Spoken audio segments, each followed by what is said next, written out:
Hello, World Civ 106. Welcome to week 7. And, I was happy with a lot of the discussions that you had last week.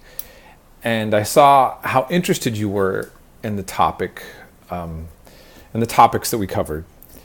And so, anyhow, I'm hoping to always keep that momentum going. And this week, I'm very excited. Well, I'm excited every week about all the subjects, but we're going over Islam.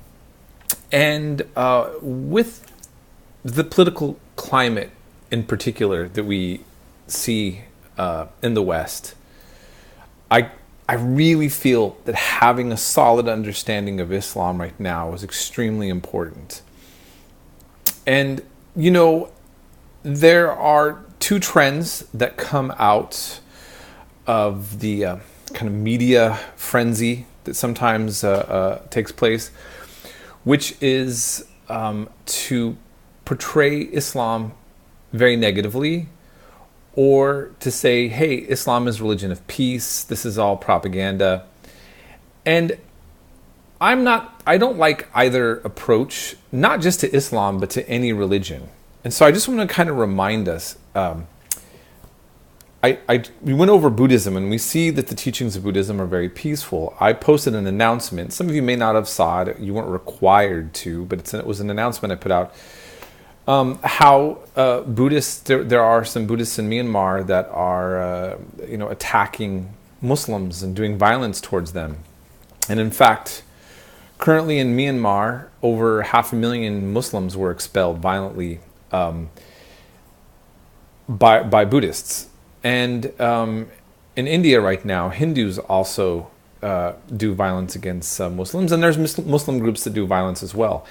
And in Northern Ireland, well, part of the drama of the complications of Brexit in the UK, if any of you are following that, if not, just bear with me and at least understand this, that Northern Ireland and the rest of Ireland still have bad blood, and there are identity politics based on being Protestant or Catholic. And they've had their own militias all the way up into the 20th century, up to now. But not too long ago were committing terrible acts of violence against each other for having a different version of Christianity. And currently, right now, Sunnis and Shiites, their relationship is at an all-time low. In the Islamic world, Sunnis and Shiites right now, the terrible tragedy that happened and it's been going on in the Syrian civil war, the whole emergence of ISIS in the context of that, and all sorts of, I can go on and on. And then we just saw the terrible shootings at the mosque in New Zealand. And, and then I see some people trying to post some stuff about Muslims killing Christians in Nigeria. And ultimately what I'm getting at, I'm hoping that what we've already seen so far is that we've had world civilizations. And world civilizations, unfortunately, are almost always a story of conflict with their neighbors, from without and within. What part of the world have we explored and will we ever explore that doesn't have some sort of set of political conflicts or issues that are happening? This has unfortunately been a normal phase of all human history. That's my take on it. Now, look, so what I'm just trying to say is instead of having some sort of naive view where you try to reinforce your ideas to justify a negative view about a particular group of people, or take on this naive view that, that all this stuff is propaganda and everybody's just nice, well, what do we see? We see that within every religious community, people can be really great or they cannot be. What did we learn about Christianity in Europe, that Charlemagne did to the pagans? Were the pagans always tolerant of other people? Well, maybe of religion, but I mean, I hope you're getting what I'm saying. So with this, for me, to being aware of all of these discussions that's been taking place, and I follow them a lot, I wanted to address this outright.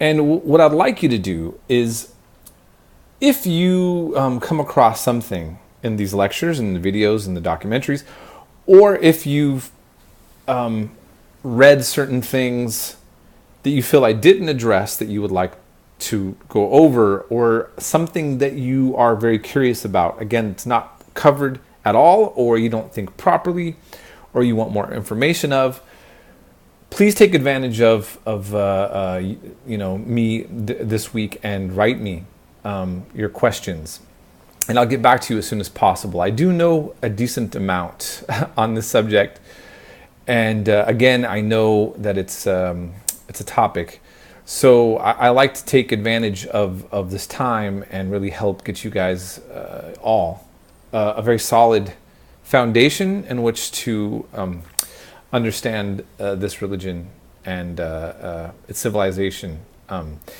And just to say this too, Indonesia is the largest Muslim country in the world, meaning demographically, Indonesia. And I believe I do state this in some of my lectures, but I like to always say it again. The majority of Arabs are Muslims, but the majority of Muslims are not Arabs.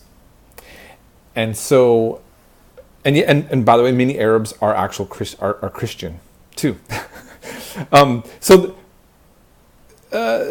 want to kind of really get you to really think about the globalness here. So we're going to start with Arabia. We're going to focus on that where the religion starts, but it truly is a global religion like Christianity, and it's no more odd that the majority of Muslims are not Arabs than the fact that Christianity, the majority of Christians are not Mediterranean, not Middle Eastern, where in the parts of the world where it starts, it's expanded, right? Buddhism started in India, but it expanded mainly into Far East Asia, into the farther east in popularity, and now is a global religion as well. So anyhow, I will go on no further, no more. I hope you guys are having a great week, and again, contact me if you need anything.